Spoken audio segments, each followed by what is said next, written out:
Father, thank you for the opportunity to be here today, to get to talk faith and business, to tell our stories, and to share victories, as well as some things along the way that maybe were bumps in the road we didn't expect.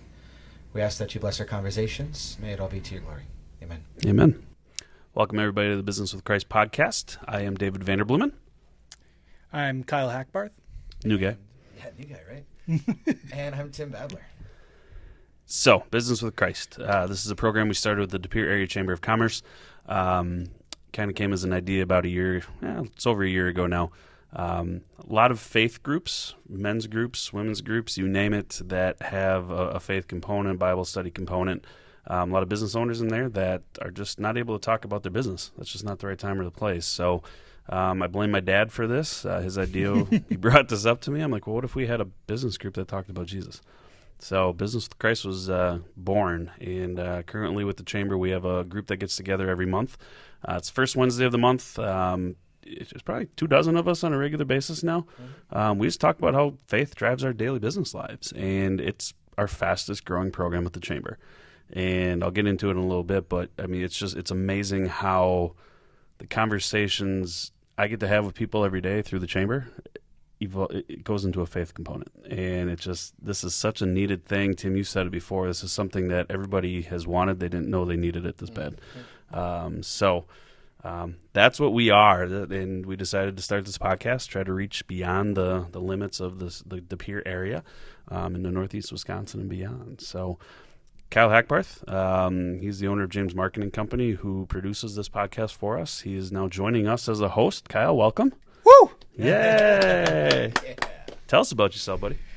Well, I'm the owner of James Marketing Company, as he said. My goal is just to help people and bring people closer to God. The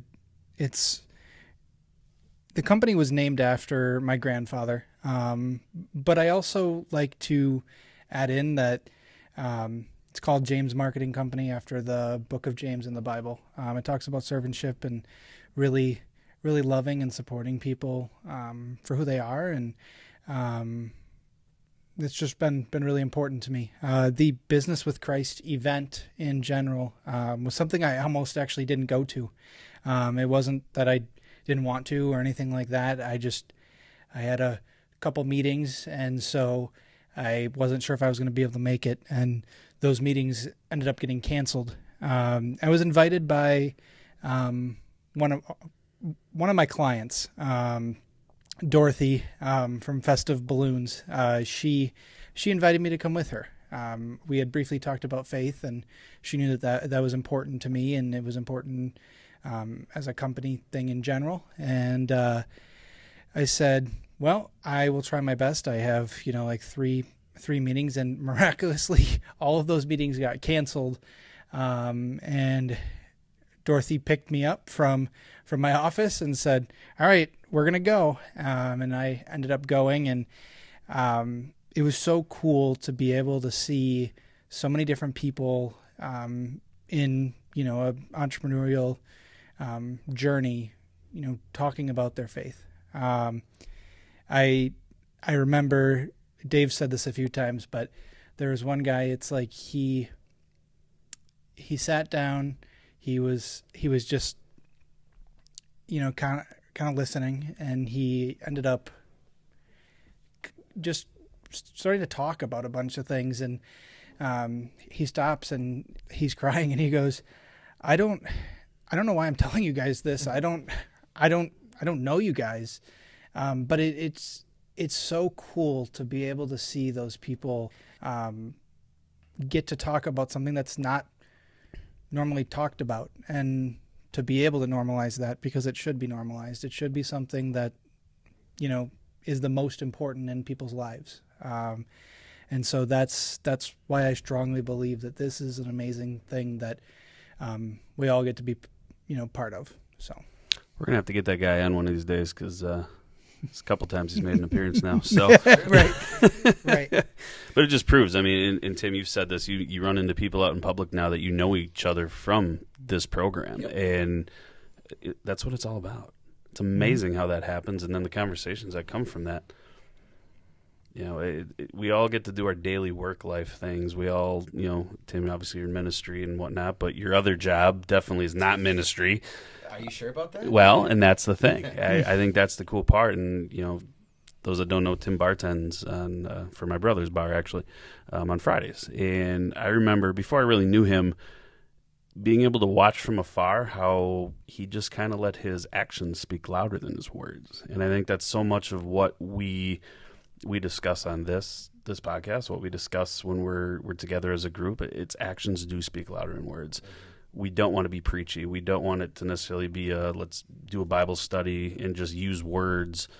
It's so much bigger than that. It's how do we take those words? How do we take those preachy moments and turn them into true action, what people are actually going to remember?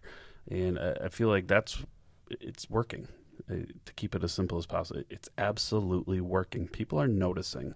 And I get chills every time I think about that, because it's like this literally kind of came from nothing. And obviously we all know it's not from us. It's definitely bigger than that. But it's been a pretty neat journey. Pretty special. Absolutely. Yeah. This podcast is going to continue to evolve. We're going to continue to bring on guests. We want to expand guests outside of even our area. We just want to get as many different people involved as possible, and people from all different walks of life. I don't care if you are a non-employee or a brand new hire or a C-suite executive. If your faith dictates exactly how you run your daily life, whether it's just as an employee or as a business owner, you name it, this is what it's all about. This is our time to shine. Last episode we got to meet with Elise Theobald, who again wears it on her sleeve, and it's incredible. And I've had people since that one aired, the people that have responded positively because of that, and some of them know Elise, others don't, and they want to know her now, which is pretty cool. So we are going to keep bringing that to you. Again, this is all in thanks to James Marketing Company. They make this all possible in this facility with the equipment and everything like that. Let's hear a little bit from them quickly here, and then we'll be back with our guest this episode. It's Ross Kroll with Next Home Select Realty. He's got a cool story, and he's got an event coming up that we can talk about. So again, James Marketing Company.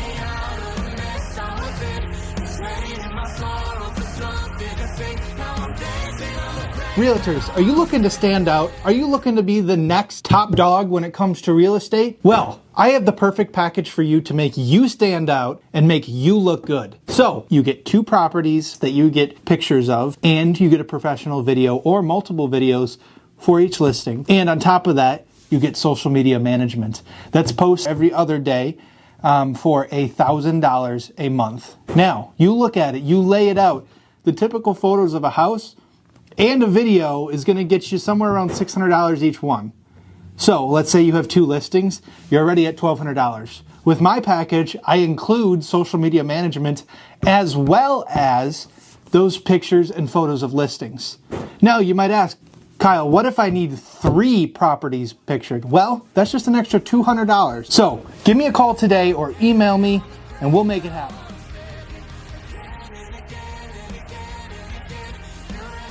Welcome back to Business with Christ podcast. We are joined by Ross Kroll with Next Home Select Realty up in De Pere.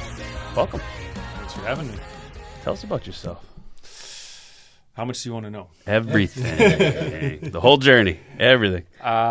Journey started, grew up South Milwaukee, went to Oshkosh, got accounting and supply chain management degrees, and then spent about 10 years working 3 different corporate gigs for 3 local companies here in the area, and left that after a year of struggling with it during COVID and got into real estate. But it took about a year of soul searching, reflection, development, doing personality assessment tests, talking to my network, talking to my sphere to figure out what I wanted to do with my life. And then in the start of 22 is when I turned in my 2-week notice on the first day of 2022, and then, or on the second day, took my exam on the first day, passed it, and then was gone after 2-3 weeks from the company I was at. 2 years later to the day of turning in my 2-week notice, I closed on a house with the manager that I had quit my job on. And so that kind of brought me full circle that, she doesn't hate me, and maybe I should be doing this long term. What went into that whole decision? To leave corporate and get into real estate. Yep. My mental health was terrible. And it was probably it was 2020, as we all remember. It was a beautiful year. I think it was a nice balmy 75-degree day in mid-June that year. No, it was, went home for COVID, worked from home for a month, and I went back to the office. And it was in August when the mask mandate came out that companies started to require masks. My company required a mask, called my boss, said, hey, there's really no one here. Do I have to wear a mask at the desk? He said yes. Otherwise, there are penalties defined in the policy up to and including termination. And so I was like, well, that's not worth my job. So I packed up my desk and I went home. And that was August. And then about November, my wife started to notice a decline in my mental health. And I didn't feel it until probably late December, early January. Should have noticed on Christmas Day when I was working that there was a problem, but I didn't. It took about another week. And so from there, we decided I needed to get out of the house. I needed to meet people, needed to stop working from my house without using a camera and just suffering from not sleeping, not eating, not working out. I was not healthy mentally, physically, spiritually, emotionally, any of that. And so started to apply for jobs, was getting minimal traction. So I started to reach out to my network, people in my network who I could trust and talk to, get lunch with, coffee with, drinks with, and just pick their brain. What should I do for a living? Where should I go? What should I do? Looking for a new company that I could go ahead and stay with for a while. I wanted to work in an office, so that was really weird to tell people early 2021 for those of us and remember that. I want to go back and work in an office setting. People looked at me like I was crazy. But eventually that led to interviews for jobs that didn't exist yet, which was really cool. When you have a hiring manager who you're friends with go, hey, call Sally in HR, and you have an interview for a job that they're going to now try to build for you. But that took time. That takes time in corporate America. There's a lot of work that goes into that. And in the meantime, I was also doing my own personal journey. I was going through a leadership cohort through my church. I was reading books, taking personality tests. My wife bought me Winning the War in Your Mind by Craig Groeschel, which was an awesome book. And I just kept working on me, working on who I was, what I wanted to do. But I kept networking. I kept doing that once a week while working a job that I hated, which was soul crushing, but empowering to talk to people and have them say like, dude, you're like a unicorn. You have an accounting degree, but you like talking to humans. This doesn't make sense. And I'm like, you're right. I don't have a pocket protector. I'm sorry for Revenge of the Nerds folks out there. That wasn't me. And so it just kind of started to pick up traction throughout the year, but it wasn't going anywhere. Around September, I got introduced to a local real estate company, talked to the owner there, and he introduced me to a gentleman who was one of his team leaders, has broker's license, had a team. Went, sat down with him, talked to him, and no idea what we talked about, but we shared beers for like 3 hours, and it was a great conversation. And eventually it was like, you know what, let's take a leap of faith. Let's jump into this and see what does this look like. So I started to do that by taking the exam. What does this look like? So studying for the exam while working. In the meantime, I did have one company reach out to me with a job interview, had the interview, thought it went well, had 4 interviews over 4.5 hours that one morning, even used vacation time for it. Wow. And then didn't hear from them for like 3-4 weeks. And it was shocking. And so I was like, okay, well, just didn't get it. You get used to that when you're applying for corporate gigs. Mm-hmm. From there, though, out of the blue, I've now halfway through the real estate class, diving into that, ready to go. It's late October, early November. They call me, and it's no longer the 4 women I interviewed with. It's the global vice president of procurement. Like, oh, that's interesting. He wants to talk to you tomorrow for 15 minutes. Turns out they had built a job for me that would have been my dream role in a corporate setting. And so I had to make a decision over the weekend. Do I take my dream corporate role or leap of faith and bet on myself? And I remember telling my wife when she asked me, she goes, what do you think? What do you want to do? And I said, if I go with this job, I'll always wonder about real estate, whether it goes well or not. If I jump into real estate and it doesn't work, I have the resume to get any job in corporate internal audit. If it does work, I'll never wonder about that other job. And so she's like, well, there's your answer. Go with that. Yeah. They weren't very happy with me when I turned them down for this job that they created. Have not helped anyone that works there buy a house to my knowledge yet, but hey, it is what it is. And so then I kept going. Eventually it was like, yep, we're doing this. We get into December, and now I just lived with anxiety for a month, knowing that if I make it to the end of the year, there's year-end bonus and vacation payouts and stuff and corporate that I'll need because I'm going to fully commissioned. So I was just very stressed. And I remember I had like 2.5 days of vacation. So I'm going to take the last 2.5 days off, and I get to like noon. I think it was December 28th or something. And that ended the week. And I remember shutting down, and I walked to my fridge, I cracked a drink, and I looked at my wife and I went, we made it. And then, yeah, I took the exam the following Monday, passed, turned in my 2 weeks the next morning. The vice president actually called me for the company I worked for and said, would you like to stay on for a month or two and help us finish out the year-end audit, work as a contractor, get paid a little bit while doing that on the side? And I chose to turn them down for that and just jump in, dive in the deep end, because I knew if I always kept the safety blanket, I'd find another excuse to keep the safety blanket. Yeah, absolutely. Enough of background for you? That was pretty good. I went to Oak Creek East Middle School. There you go. Elementary school. Knights. The high school was the Knights, yeah. How did faith play a role in that decision and kind of where you were going with that leap of faith and betting on yourself? Yeah, so it's kind of a team effort with my wife. We grew up Catholic. St. Mary's Parish School I went to, K through 5. There we go, down in Oak Creek. But we grew up Catholic, got married Catholic, full ceremony. Went to a local Catholic church, St. Mary's in De Pere, Ledgeview area, after we were married. But we were never really connected. We never really stayed connected to the church. It was just kind of come, show up, do the thing, leave, go home. We didn't go every week. There was really no connection. COVID hits. We all remember what that was like. Watch church on TV. Thought you could only get that on PBS. Now it was Facebook. Cool. That's everywhere. So we did that, and we tried it, but it wasn't working. So during my time, late 2020 into 2021, she was working for Downtown Green Bay Incorporated. Got a job offer from Troy Murphy, the head pastor at Green Bay Community Church, to come and have a role as leadership development specialist, basically running the Global Leadership Summit as a Green Bay host site for that. And she decided to take that job after we talked about it. So that kind of triggered a change in our faith journey, because now she's working there. We're still going to the Catholic Church. She doesn't work on Sundays yet. But over the course of months, we got to know people, actually built relationships. Some Sundays, like Easter, it's all hands on deck, so she'd go there.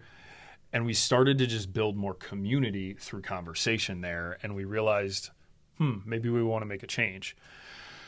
So we did decide to make a change and go to community, and that kind of start was kind of just at the same time as me going through really in an unhappy, unhealthy place. Her starting there. I think Winning the War in Your Mind by Craig Groeschel it's an amazing book. If you haven't read it, highly recommend it. Got me into journaling every day, helped me work through some different feelings. Also, some of the other books and courses I went through really were helpful, but I think that one was kind of the start. And so that really got me starting in actual faith of like, I can just have a conversation with God versus having to go and speak to a priest, which is how we were raised in the Catholic Church. There's usually somebody there versus the one-to-one connection. So I think it was kind of a all-encompassing, like, she's on a transition, I'm in a bad place. It all came together at the right time to allow for that connection to help us. That's great. Do you got anything? I mean, I think it's cool. I was like, okay, that's a mic drop moment. Like, nobody's saying anything. This is going pretty easy. You mentioned the Global Leadership Summit. You mentioned Craig Groeschel. And we're going to talk a little bit more about that in a little bit. But, where did that connection with this larger, I guess, call it thing, entity, how did that start playing a role in your everyday work life? And as you got into real estate even deeper, and I'm asking this because I kind of know the answer already, but how is that larger entity with that global aspect when it is faith and leadership and all those other things that come into play?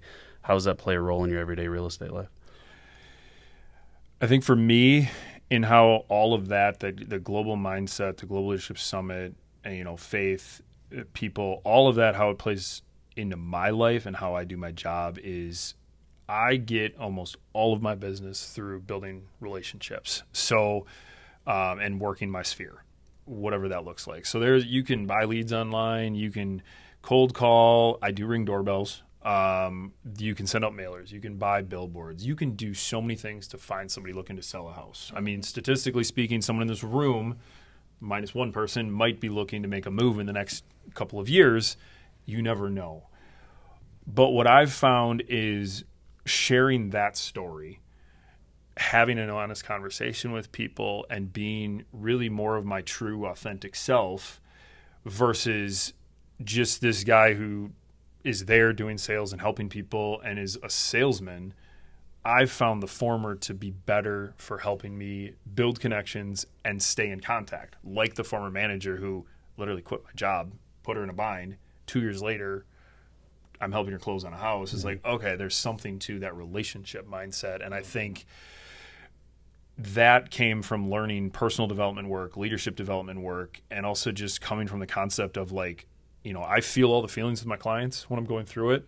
And that's coming from really a servant leadership mindset, I would say, because it's not just a transaction for me. It's not just a deal. It's not just a number on the board. It's, I was telling you guys before this about a closing I had today that meant the world to me because you get the emotion. And when you help somebody buy their first home, and, this wasn't a situation, but I've had people that are buying the first home that anyone in their family's ever bought. Wow. I've watched people cry at the closing table when you hand them the keys because it means so much to them. And yeah, there's deals that are just transactional, bing, bang, boom, you're done. But then you get those other ones that really hit you in the feels and you're like, that means more. And I don't ever like to celebrate like numbers, like how many deals did I do last year? I hate that question. What was the value of the homes you sold last year? Hate that question. Mm-hmm. How many closings have you had this year? I hate that question because that's taking the person out of the job. And what I do is so much more than a transaction. And a house, you're going to feel a lot of feelings throughout this process. When I tell you you're about to pay $450,000, $500,000, even $150,000, like it's a lot of money. If anybody thinks it's not a lot of, if you're not afraid, I just said this in my closing this morning. If you are not afraid buying this house, regardless of price, there's something wrong with you. Or you're just that darn rich. Mm-hmm. Jeff Bezos probably doesn't care when he buys real estate anymore. But outside of that, there should be stress.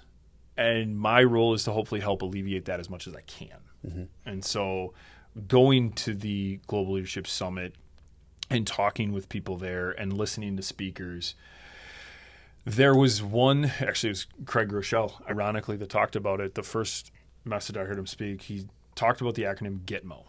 This is not in Cuba. This is not Guantanamo Bay. Good enough to move on. And it's like, okay, where I was at in my corporate job, I had a fear that I couldn't make a mistake. Mm-hmm. One mistake was going to cost me my job, was the fear I was going to have. I now work in an industry and for a broker and an owner who tells me, as long as I don't lie or mislead a client, we can fix anything, which is true. There's going to be stress, there's going to be anger, there's going to be upsetness, there's going to be hurt, there's going to be sadness, but you can pretty much fix everything through conversation. Mm-hmm. For most people. Obviously, there are some people that it's just not going to work for them, and yeah, we got to go ahead and just terminate a contract. But usually you can work through a situation, and it's like, yeah, can we get to a point that we can all move forward? Right. And so I think that's just one piece of it that has been helpful, but it's also the idea that, church is bigger than just Sunday at 8, 9, 10, 11, whatever time you go. It's bigger than just that 1 hour. Absolutely. Speaking of Global Leadership Summit, we are going to hear from them right now. They're going to be a supporter this month for us. When we come back, we'll talk even more about this year's upcoming event.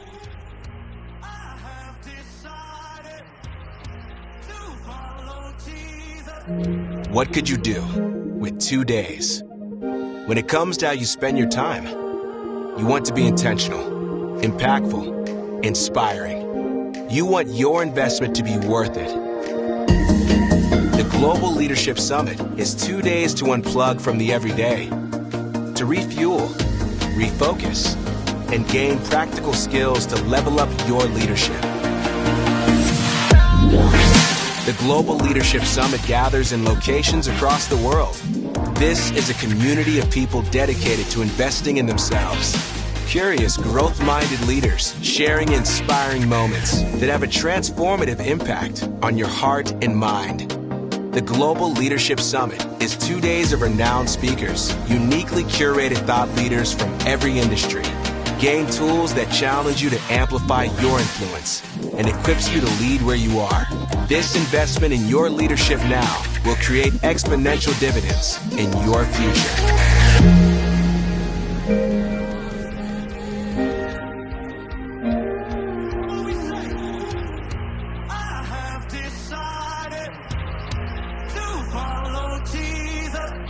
Welcome back. So, Global Leadership Summit. I can personally say I went last year for the first time. This was it was a life-changing event for me. This was one that I kind of knew going in that it was going to be faith-based, and I'm just a nerd and geek for anything leadership, so it kind of hit me on both ends of things. But what struck me the most, and this is where I want to start with this conversation on this end, is when I got there and I looked around and I saw people in that room that I never imagined had a faith component to their life. And I hate saying it that way, but the way they presented themselves or how I knew of them, faith wasn't part of any of our conversations. But what that taught me was we just don't know. And it was really, really neat to see that around that room, especially when we would all pray as a group and as some of these speakers would go through, and you could see it literally hitting people. What have you experienced from the leadership side of that event? And obviously your wife is very, obviously coordinator for it on that site aspect, but what have you seen? So it was a couple of years ago, they were getting away from what you talked about, the prayer. They opened it with prayer, and I think it was like maybe 3 years ago, there was one speech that was it. It was, you were preached at, and it got very bad feedback from what I heard. People didn't like it because people don't go to this event to be preached at, to go. They're not going for church. They're going for leadership content. The speakers are doing leadership content, using their story, coming at it from their perspective, and generally speaking from a mindset and concepts that is biblically based, even if they don't say. And in Romans 8, we say this. Gosh, I really hope that's a good verse for this. I just picked it out of the fly. I have no idea. We'll check after. Oh, there you go. You've been trying to say something. That's why. You just got a walking Bible over here. Perfect. But really with that, they were like, ooh, that's not good. And so like the next year, I remember you didn't really get a lot of that faith feel. There wasn't really prayer. And then last year when you were back, the new individual, I believe, who runs the Global Leadership Network wants to have more faith in it. It started as a faith. It's run out of a church. They don't want to hide it.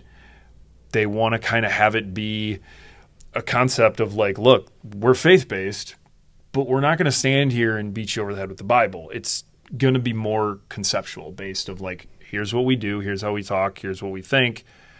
We're not going to hide it, kind of thing. And so, and as far as Green Bay Community Church goes, how I've always witnessed it and seen it and listened to them, like they're not going to hide it. They're going to be open about it, and they're not going to hide it. For them, it's one of their 3 big events of the year because they have Easter, Christmas, and those land spring, winter. This happens to land right in between them. And so it's one of the 3 big events for them to get people who are not just Sunday goers into the building and be like, oh, what else is – there's something more to this. Like you said, Dave, there's something more going on here. Can I come back on a Sunday? Or do I go through an alpha course? Or do I go through a different course? Or do I just ask questions? Or what do I do? And so there's a little bit of I'm just going to go ahead and say it. Hopefully my wife doesn't care. Sneaky Jesus to it of like, it's going to be there and you're going to feel it, but it's not going to be preached at you. And if you're feeling it, hopefully you feel welcome to come back. And there have been people. I know people personally. It's not my place to share their story, but they could share their story and how they went and they didn't have a faith. They got invited to the Global Leadership Network and they came back. And now they go to church on Sundays. And so I do think there is something to that from a faith component. But I know people that go to that are atheists. I personally know atheists that go to the Global Leadership Summit, and they love it. They take so much away from it. You took, 97 pages of notes last year? Did you hit 100? I don't remember. I got so close. These individuals are the same. They're just jotting notes because it's not the idea of like preaching Bible verses. Right. It's concepts. It's some people, you could say it's more philosophical based. It's just there to help you learn and grow. And so I do think it's a good event in our local community that gets world-class speakers last year, Arthur Brooks, he was my number one choice to want to see. Last year, they had Coach Mike Krzyzewski from Duke. Craig Gershell's written numerous books. They've had James Clear for Atomic Habits. I'm drawing a blank on the author's name for Unreasonable Hospitality. He was there 2 years ago. They had one guy who was the VP of sales for Bose, who had an amazing speech. What did Bose do a couple of years back? And I probably shouldn't say it because he probably copyrighted the line, but you had this company called Beats by Dre come out. And he literally had the perfect line. And he's like, we forgot about Dre. Because they did, Bose only wanted to do one color in their headphones. And it was opening your mind up, how can we change? How can we do something different? I'm trying to think who's coming this year. Oh, Coach Nick Saban. He's won 3 or 4 games, right? Yeah. Something like that.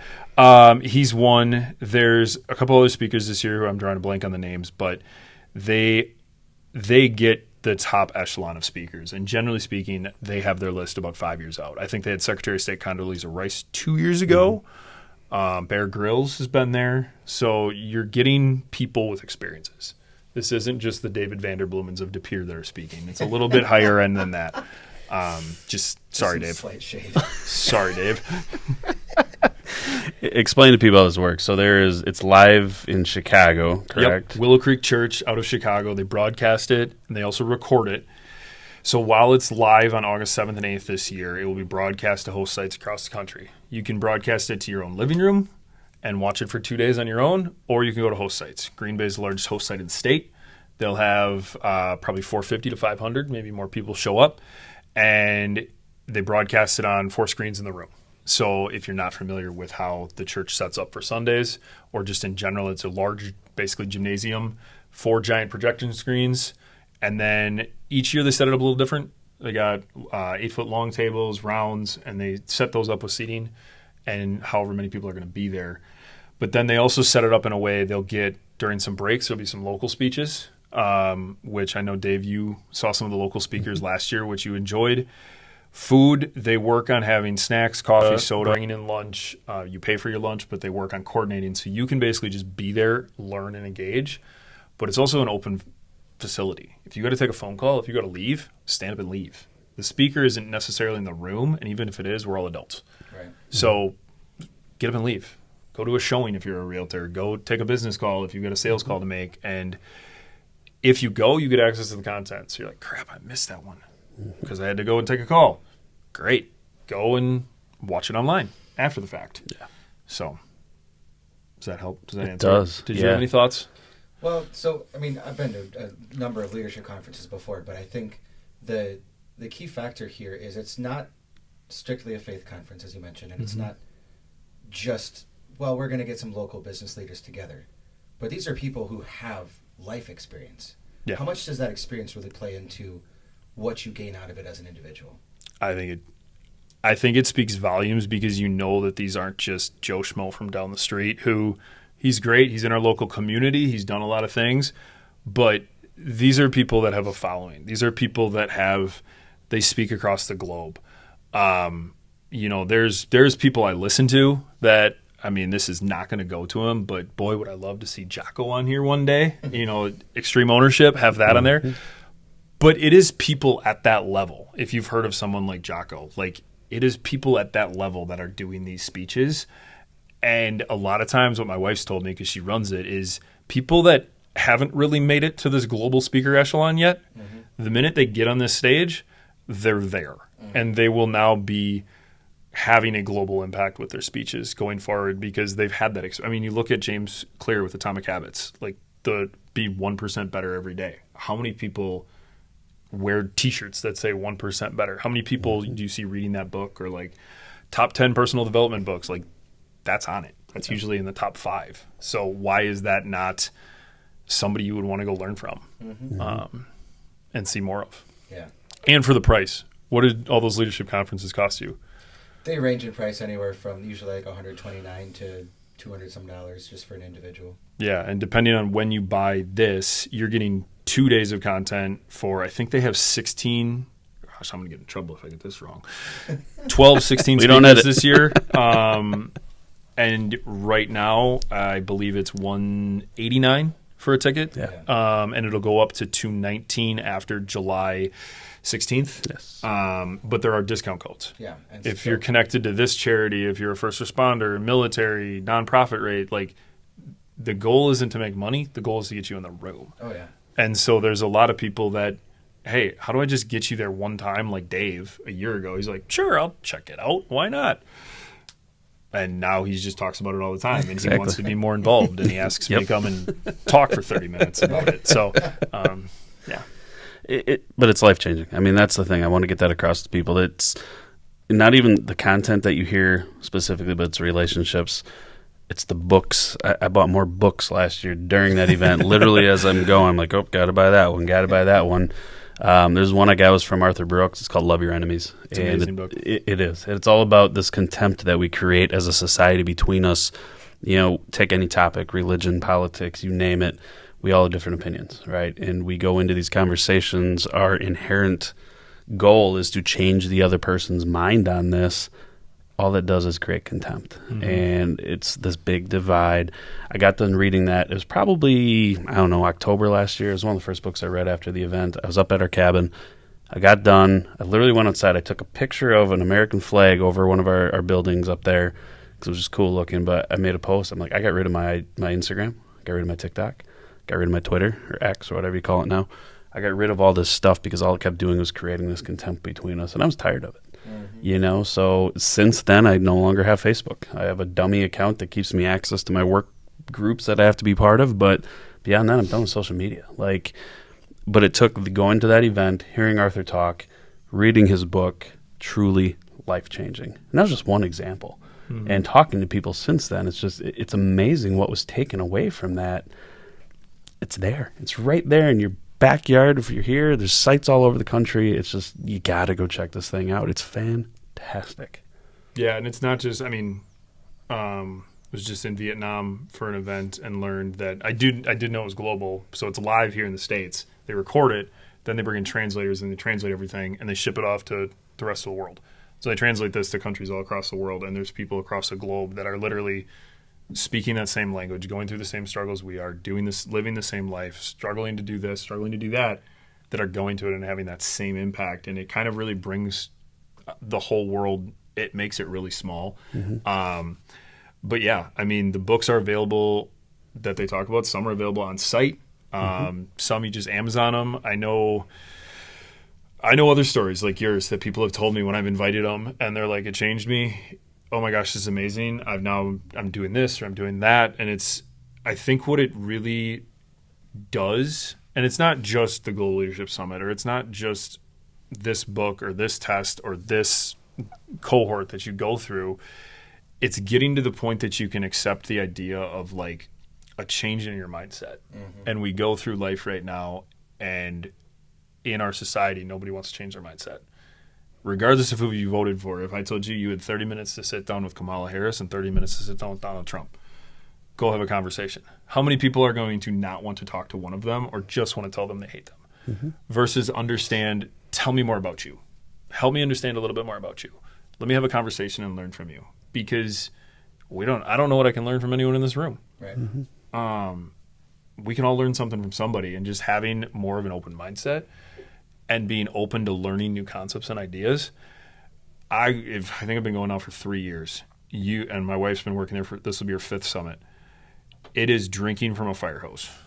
Dave, you can attest to that. It is have the local firefighter turn on the fire hydrant and go sit in front of it, because it throws it at you, But again, take that time to debrief. Take that time to think about it the next week. Look at your notes and look what it is. Like 1 week, do the math on the amount of time that we spend doing Facebook, Instagram, TikTok, Snapchat, whatever the stuff is.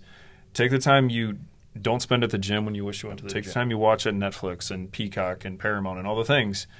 Take that and look at your notes, and maybe you'll pick something up from it or read a book or two from it.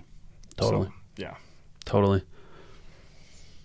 Yeah. Well, what would you say, the core principles of this summit is, and have you used any of them like personally?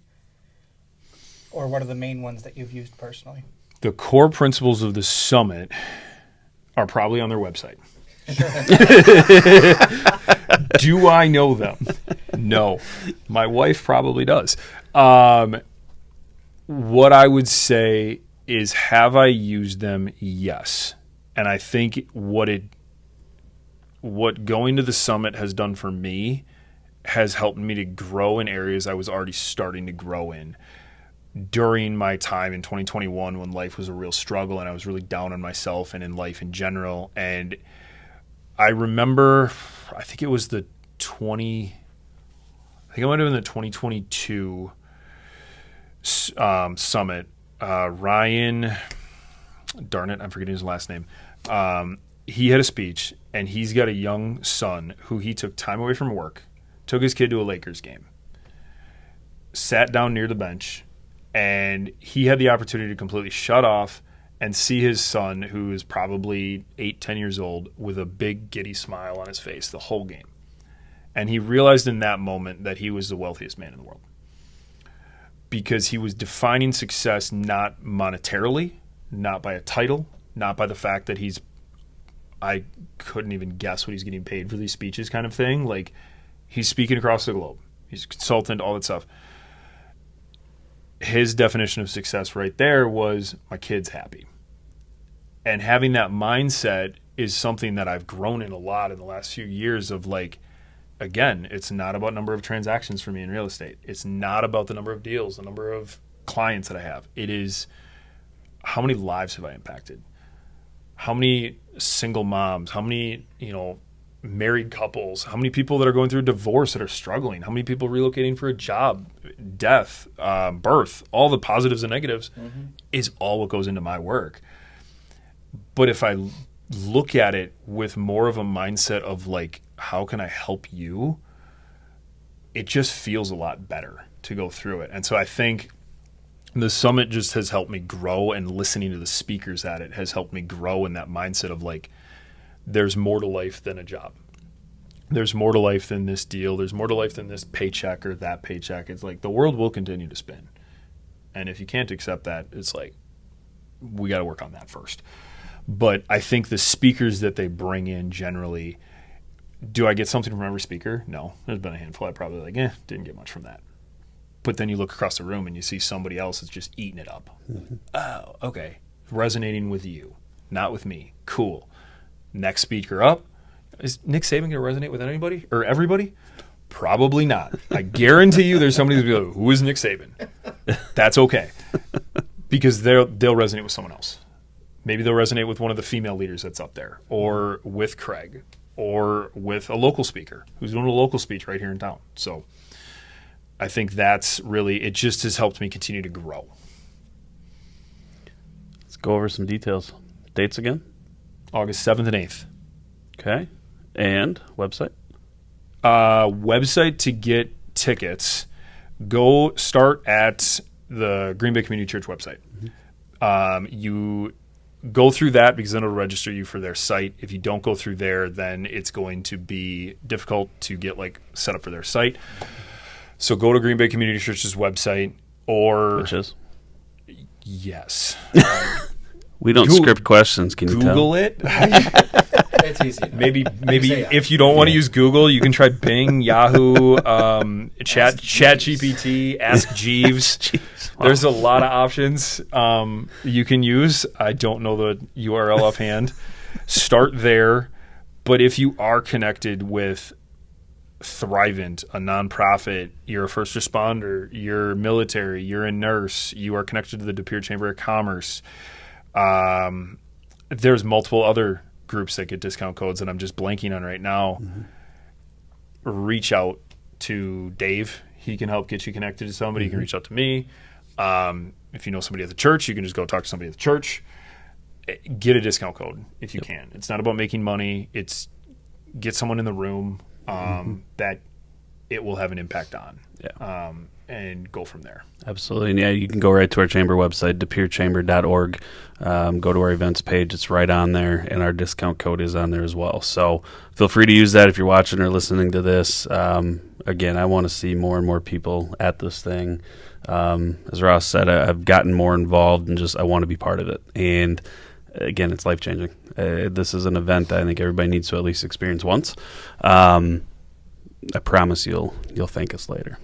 And I think we talked about if we get enough traction that maybe we would do something as a chamber the week or two after to bring local members together on how can James Marketing work with this company, work with that company, and learn and have more of a local connection and debrief, kind of a coffee shop chat. So Absolutely. I think there's that is if the numbers are there, and whether it's 2 people or 50, I think Dave will probably set up an event for it. I'm pretty good at those. Ross, thank you. Appreciate you being here. Thank you, fellas. Best of luck at this year's summit, and I'll see you there. Sounds good. Appreciate it. Want to end with a prayer? Sure. You good with that? Yeah, I'm good with that. Awesome. Father, thank you for the time today. Thank you for the conversation. We thank you for bringing us all here safely in the heat, in the busy construction traffic that we are experiencing in Northeast Wisconsin. And we just pray today for a couple of things. One, patience for all of us in this busy time of summer when everyone's trying to do things. Remember patience as we're driving Highway 41. For those of you that have done it, you know it's ridiculous right now. So I'm asking for patience for all of those drivers out there. But then secondly, just praying for those folks who are planning to go to the Global Leadership Summit, or those that are wondering should they or should they not. I ask you to just have a conversation with them. And if they're meant to be there, they'll be there. If it's not for them this year, we totally understand. And we just ask that their minds and hearts be open to the ideas. If people bring an invitation to them that, hey, yeah, I'll check it out. If it resonates with them, hopefully it can help impact them, not just in their professional lives, but maybe in their families, with their friends, and marriages, and those they interact with on a day-to-day basis. We pray this in your name. Amen. Amen. Thank you, Ross. See everybody next time.